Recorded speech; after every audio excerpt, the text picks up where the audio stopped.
outcome of today is we hope to help you understand how veterans can enhance the campus and your classroom with their skills and experiences and increase awareness of the challenges that they face both inside and outside of the classroom. As we get started, we want you to ask yourself, what do you think of when you hear the term student veteran? Ponder this question and see if your thoughts or definition of the term change as we go through today's presentation. Though there are some similarities, student veterans differ from their traditional student counterparts in a number of ways, all of which are not apparent. They are typically older, and about half are married and have families. Most have completed at least one full term of service, have been deployed, and or experienced combat. While like many traditional students, their personal income is less than, presentation stopped going, is less than $18,000 a year. Unlike those same students, our student veterans are on their own. They don't have their parents' financial support, and they have to maintain at least part-time employment.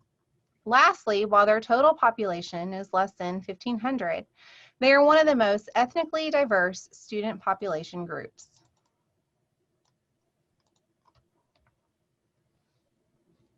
With mission-oriented mindsets, student veterans arrive to campus with an inherent ability to succeed with the right support. Their leadership skills and sense of responsibility often surpass that of traditional students. Their worldly experiences and their firsthand knowledge of current world issues provide them with real-world insight and application to topics of classroom discussion, and their experience working as a team benefits them in group project environments. The values they learned in the military do not leave them, and you will often see them exhibit the Aggie core values in their daily lives.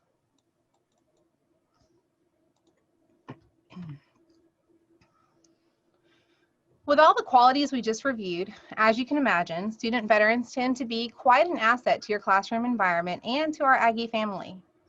They can bring classroom discussion to the next level while setting an example for meaningful and respectful conversation. Though they are here to become educated and obtain their degree, they know their strengths and they find ways to enhance our campus community with their tendency to be selfless and of service to their fellow man.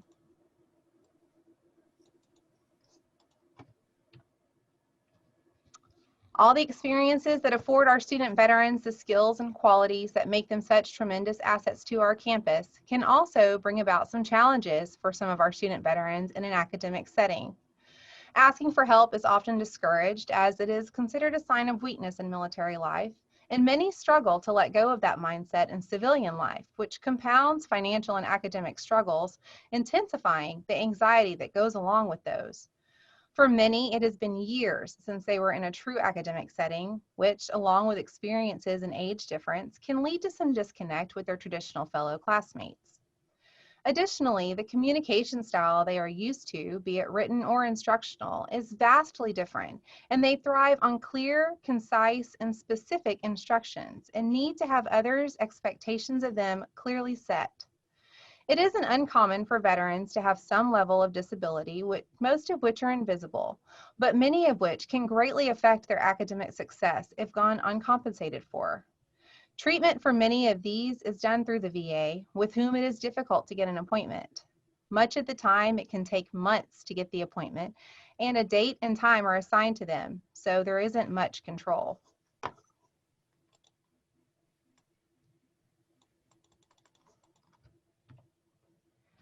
Now that we've reviewed what makes a student veteran a veteran, we would like for you to consider this scenario while we review some tips and strategies for providing our student veterans the support they need. All right, we'll go back over it here in just a few minutes.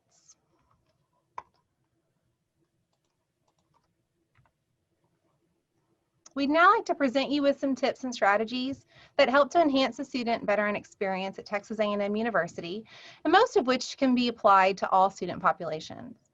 Let's review some ways you can help facilitate a positive and encouraging classroom environment that promotes engagement. Clear communication on assignments, policies, and expectations set students up for success. If it becomes apparent that a student veteran doesn't understand a policy or assignment, initiate a one-on-one with them to ensure that you are both on the same page. Avoid stereotypical thinking surrounding student veterans and be mindful of how their different situations, disabilities, and experiences can shape where they prefer to sit and how discussions may impact their mental state. Enforcing respectful conversation and addressing uncivil comments immediately will aid in preventing a hostile learning environment for all. We mentioned the difficulty in obtaining VA appointments earlier in the session, so please keep this in mind when a student veteran informs you that they have a doctor or VA appointment that they can't reschedule.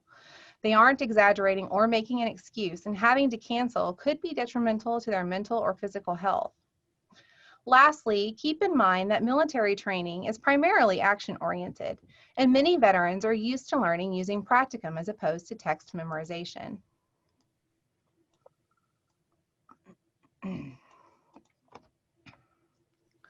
For those that are academic advisors, you are in a position to not only be a student veteran's first line of defense for academic failure, but one of their biggest assets to academic success.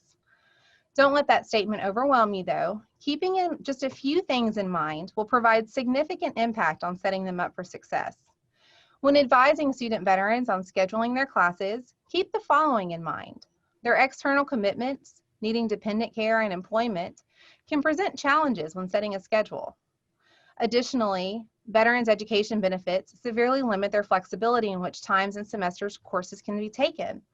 The requirements for them to be full-time and have all courses currently counting in their degree evaluation encompass in order for them to receive their full education benefit is non-negotiable. Postponing a course for a semester can pose real issues. Familiarizing yourself with which students you advise are veterans and assisting them in choosing veteran-friendly course sections will help facilitate their individual course success.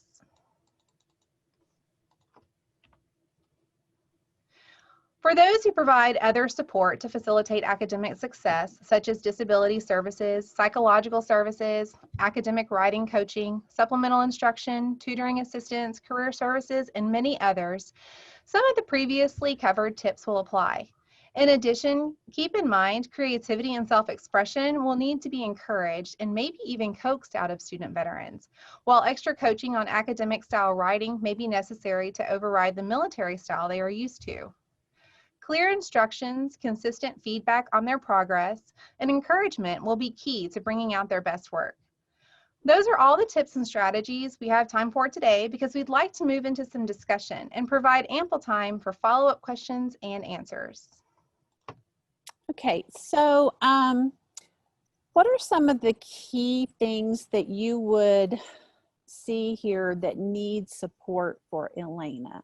Here she is, she's a freshman, but she's non-traditional, a little older. She's coming from some experience and has her inspiration to go to nursing school, but she's had a little bump in the road here and really perceives herself as being competent, but her performance isn't quite where she really wants it to be.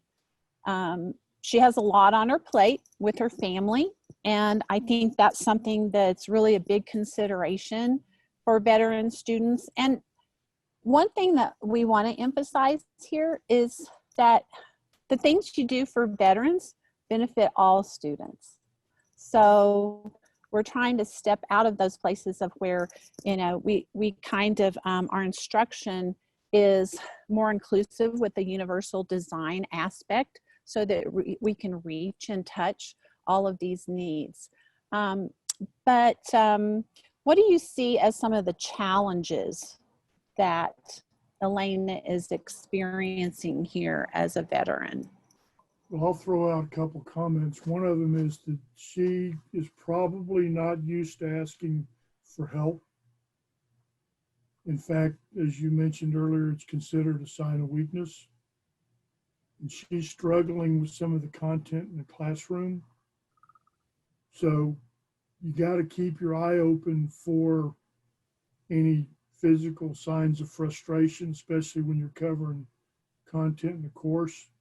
Probably need to engage them and ask them if they'd be willing to come by and just go over some of the things related to the classroom, try to apply it to her life experiences, because she's got to be able to figure out how to apply this stuff, not live in the world of theory.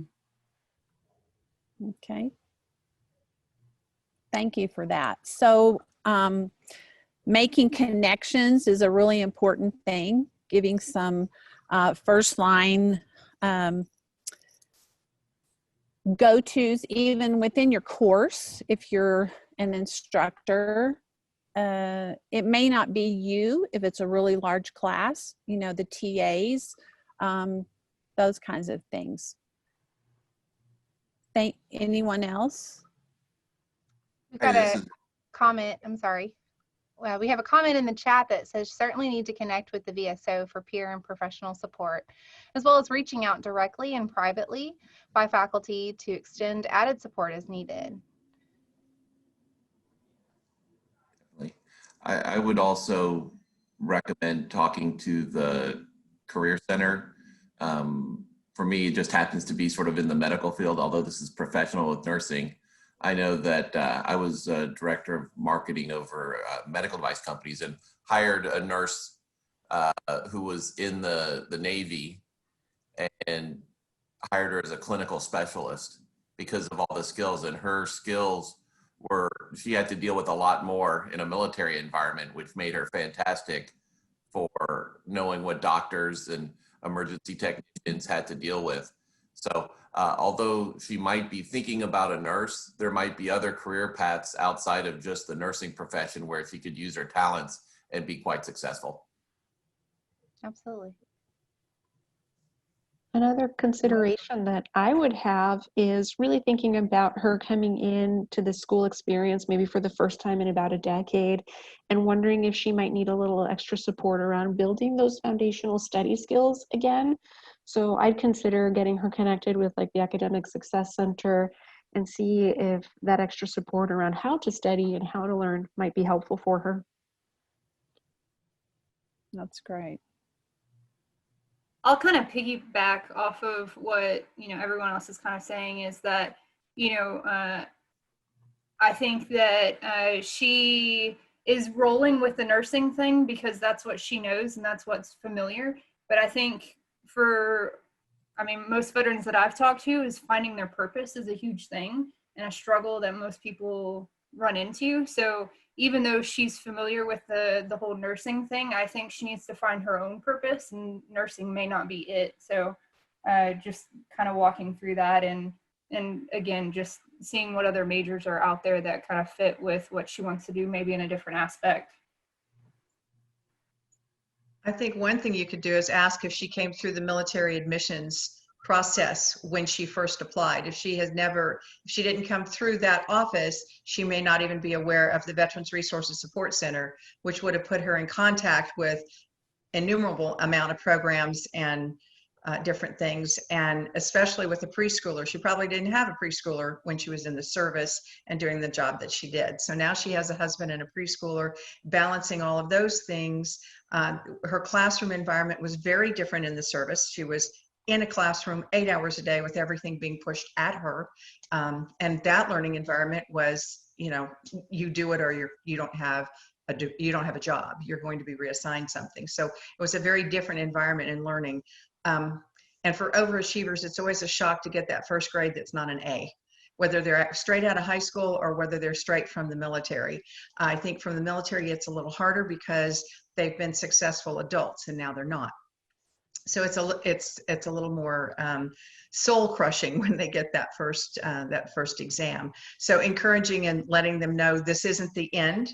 This is only the beginning, and you have to start at the bottom and the mountain. You're not starting at the top of the mountain. You're going to work your way up. So just encouraging them to let them know that that there is more. And Rebecca's exactly right. If they didn't come through this office, they probably didn't go through all of the different majors that are available to them if they have an interest in helping and sciences, and it doesn't have to be nursing.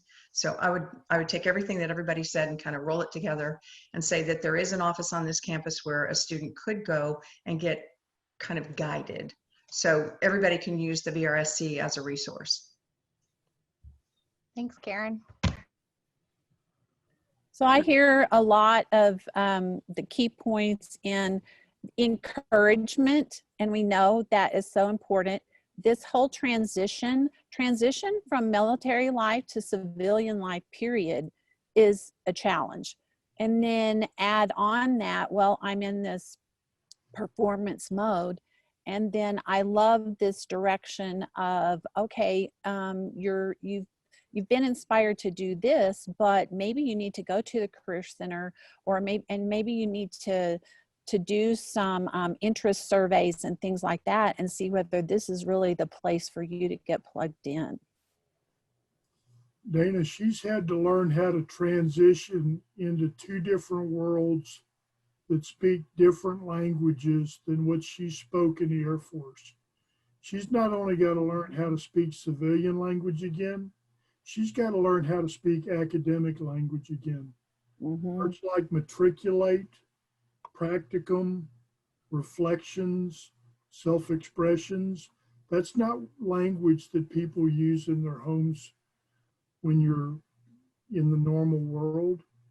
And sometimes I think we've got to reflect back on that, because I've literally, when I've talked to veterans and I've heard some of those words used, I actually see them physically react to those words. Mm-hmm. And Melissa brought up a good point in the chat, which is where, like I stated earlier, academic advisors are in this unique position to kind of be the first line of defense for student veteran success, and can be one of their greatest assets to their success. And looking at the courses that they're taking together, taking several science-heavy courses together at the same time are probably not the best idea for someone who's just getting reintroduced to the academic environment and academic setting. So that's a very good point that she brought up.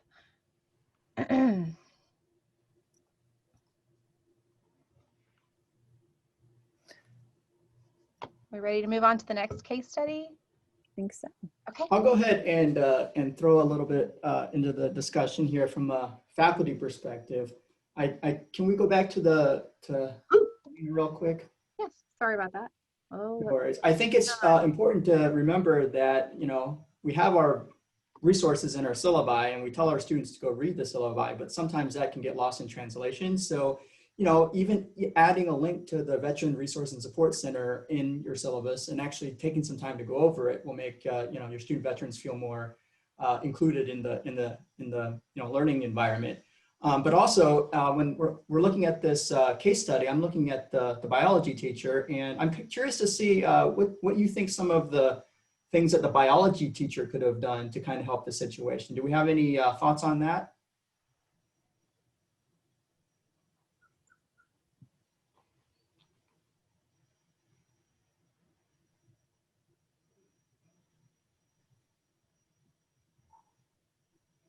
Well, one thought in general is you got to be mindful that some people are visual, some people are auditory, some people are kinesthetic. And so you got to make sure that what you're trying to communicate communicates across the board to all three of those sets. So Exactly. Yes, I totally agree with that. And I think Ashley had said something a little earlier about study skills. This is something that you know, faculty could, you know, share with all students, because I'm pretty sure that she's not the only one in her biology class that's struggling. So again, echoing what Dana said, a lot of the kind of academic support as well as the classroom support and teaching support kind of things that we're talking about, you know, do fall under what we call universal design for learning. So helping to make learning easier and more effective for everyone. So yeah. Any other questions about this before we move on to our breakout room and case study?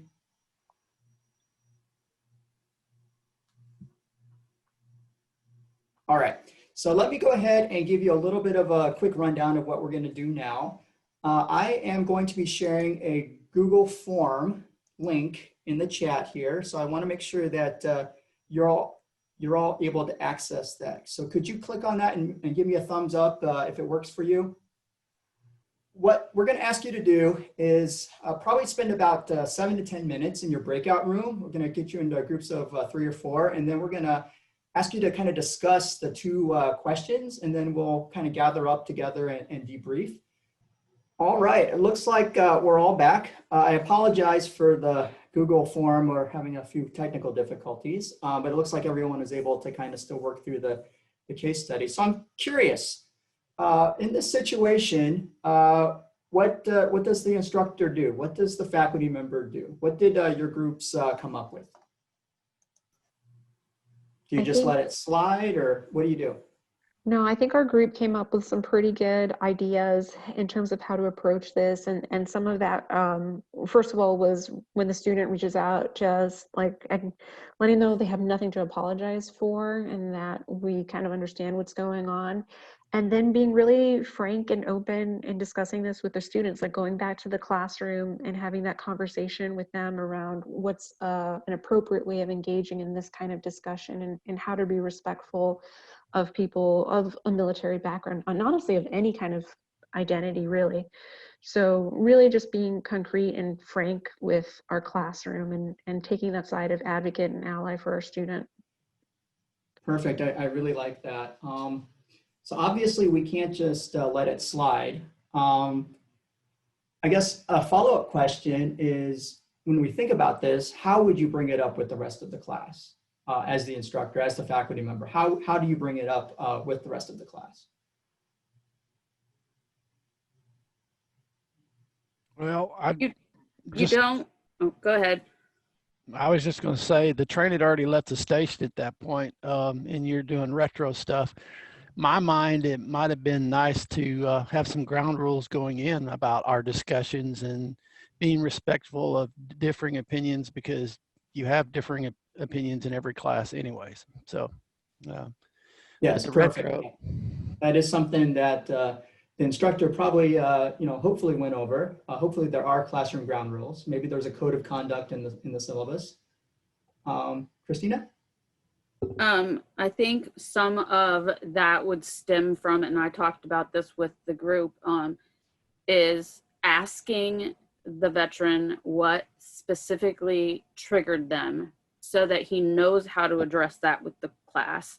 But also the professor themselves needs to have the proper training, not just for veterans, but in all diversity and inclusion, because at that point it may have been a comment that offended our veteran, but it could be something that could offend other students as well. And knowing that you have the proper training and how to stop it in future instances is a huge thing that I find when I'm working with veterans, myself and my husband, who's a veteran, that our professors don't know that those resources are there or have been properly trained. Yes, yeah, thank you for sharing. Definitely, that is something that, some instructors, some faculty members don't know how to kind of handle this, but that's one of the reasons why we're kind of trying to do more things like this, is to give people more skills to kind of be a little more inclusive and recognize diversity in the classroom. Nate, I want to add one thing to that, though. Actually, two separate thoughts, but one thought is, we've got this phrase going around related to microaggressions, and there's a fear that if somebody says something that rubs somebody the wrong way, then we need to avoid that conversation whatsoever. And I don't think that's the case. I think we're in an environment where we're here to discuss different perspectives and to elevate each individual's understanding that there's more than 2 or 3 ways to look at a situation based on the variables that are in play in that situation. So it's not just a thing of we have to have an avoidance mindset of we can't have these conversations. It's how do we take it to the next level and actually find a way to go in a thoughtful way, broach some of these topics so people can see different experiences, because you're going to run into this stuff later in your life and you need to be able to manage it. Just like with the veteran, granted, there was probably a reason that they were upset and they left the classroom. That's not going to be the last time they're ever upset. And yeah, so they need to learn how to manage that process too. But if you read this scenario, it said that the students made unaddressed statements that insulted and targeted veterans in their involvement. So when I worked with veterans at the Lufkin VA outpatient clinic, that was some of those stuff that I totally grabbed and got into it. It's okay to have a policy discussion and discuss the policies, but you really need to separate the people from the policies, and you need to not start going into and casting a wide net about how it goes on. Now, granted, I worked primarily with Vietnam veterans at the time I was doing my practicum. And as a society, a lot of what they were processing was exacerbated by the simple fact of how society was treating them and how they were belittling them, and they made them feel less than. So you can have, you're exactly right, these topics, conversations about current events and policies. We need to ensure, though, that we're separating the discussion over the policy and event with the individuals that are involved in it, especially now when we're truly blessed that people are willing to volunteer. Doesn't necessarily mean that they wholeheartedly agree with the policy, but let's be respectful of their willingness to volunteer to protect us. Thank you for sharing, Julie and Paul. I think the common thread that kind of connects with what Skip was saying was, the train's already left the station. A more proactive approach for the instructor would have been at the very beginning of the semester in the syllabus, set up a code of conduct, or come up with a collaborative set of ground rules that the class agrees to follow. And then in this situation, it's a little easier because the instructor can go back to the next class and say, last class, we kind of deviated from this, and hurtful things were said, and we violated our code of conduct. And the instructor can then address it that way. But a mixture of being proactive and also dealing with it in the moment is kind of a delicate balance there. But I do agree with everyone that we can't just avoid the subject because it's going to come up. I have talked to other faculty members across campus, and one of the ways that they would approach a similar situation is to always root it within professionalism. And I think this is a little bit about what Paul was saying. You have to be a professional. I mean, you can't go around insulting and targeting people, just for the heck of it. So definitely, professional, code of conduct, professionalism is a key, and hopefully the instructors kind of ingrained that, from the get-go. Any other thoughts about this before we kind of open it up a little bit more to some Q&A?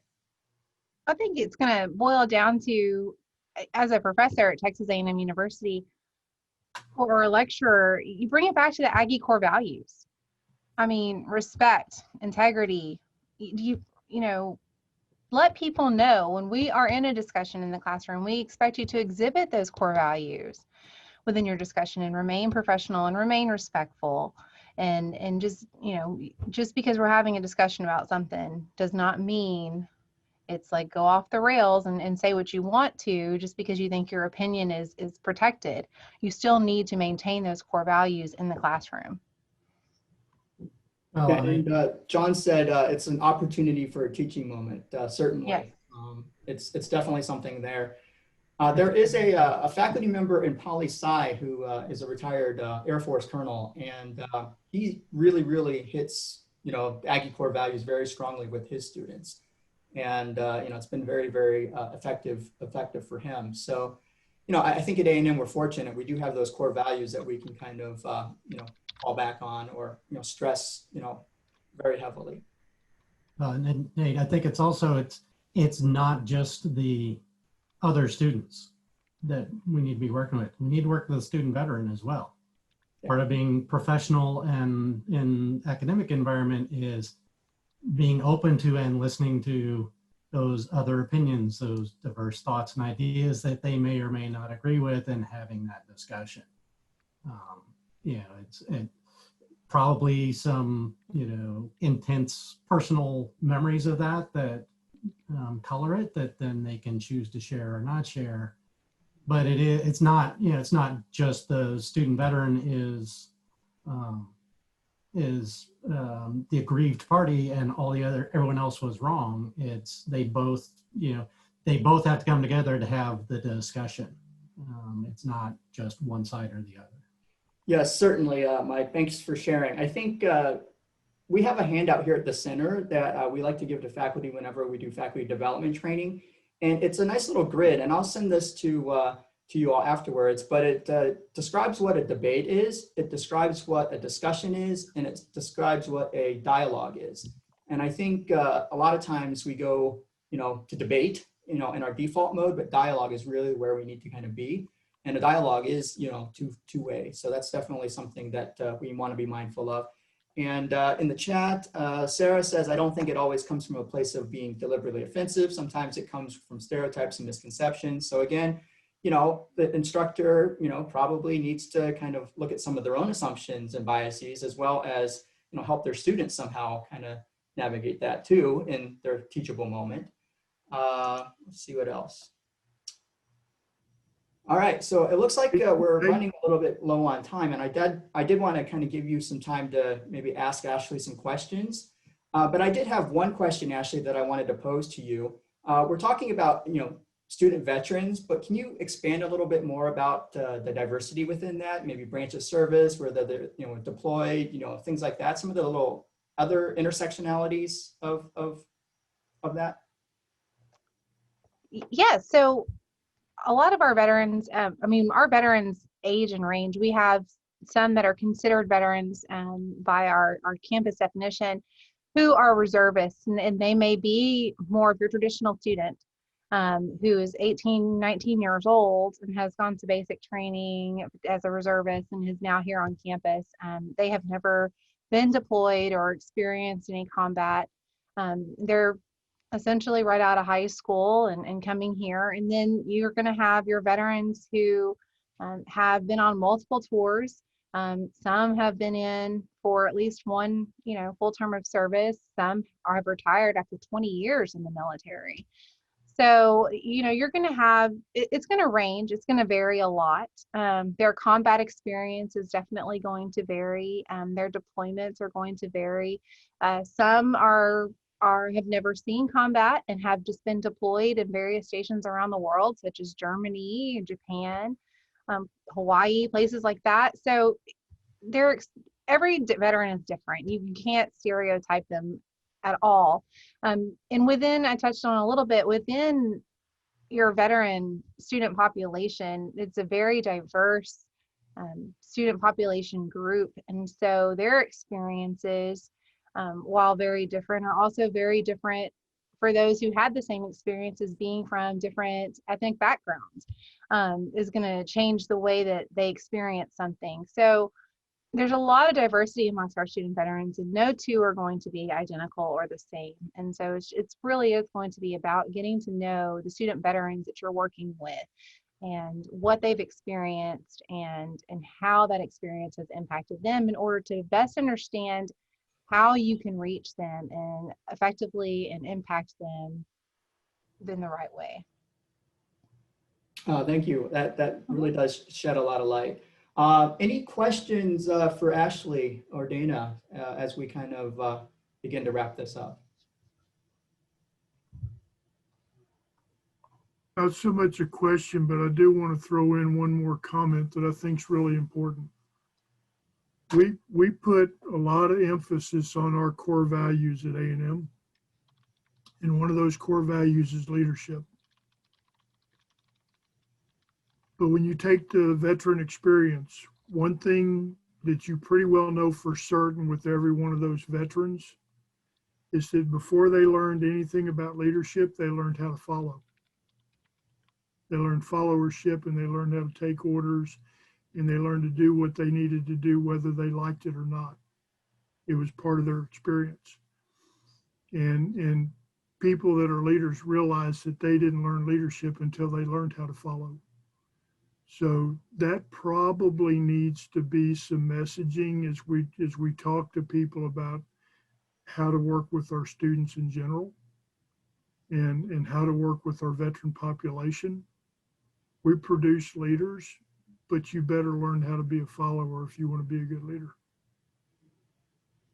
Yeah, thank you for sharing, Paul. That's very, very good to think about too. And it looks like in the chat we have, of course, all veterans aren't male. Some of the student, John says, some of the student veterans have higher expectations of the instructor. So there is that sense of excellence. Looks like Karen says, you know, I would agree to that. They especially feel that way because they know the caliber of school they've been admitted to and expect quite a bit. So yeah, definitely a lot of factors here at play. Any other questions for Ashley?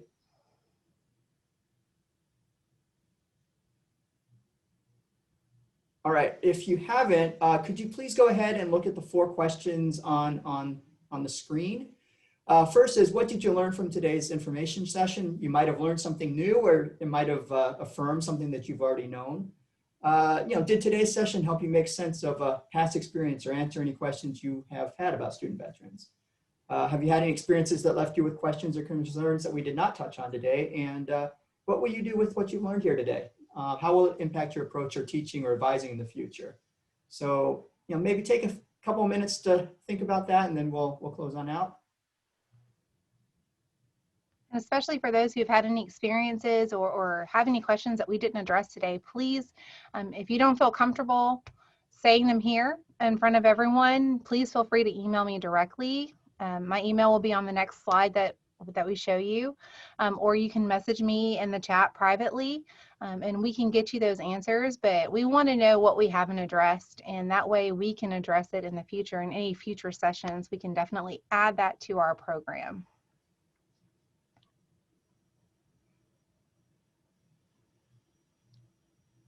All right, anybody have anything that they'd like to share in wrapping up today? Absolutely. And before everyone goes, there's one thing I want to make sure and mention is that while this presentation was geared towards student veterans, keep in mind that we have over 3,000 dependents of student veterans and active service members that are here on campus. And some of them may be experiencing some similar stressors related to their service member parent or spouse's deployments or their military related disabilities. Some have even lost their loved one in service to our country. So similar support strategies can be applied to those students. And the Veteran Resource and Support Center is here to help those students as well. We don't just serve student veterans, but we serve all military affiliated students.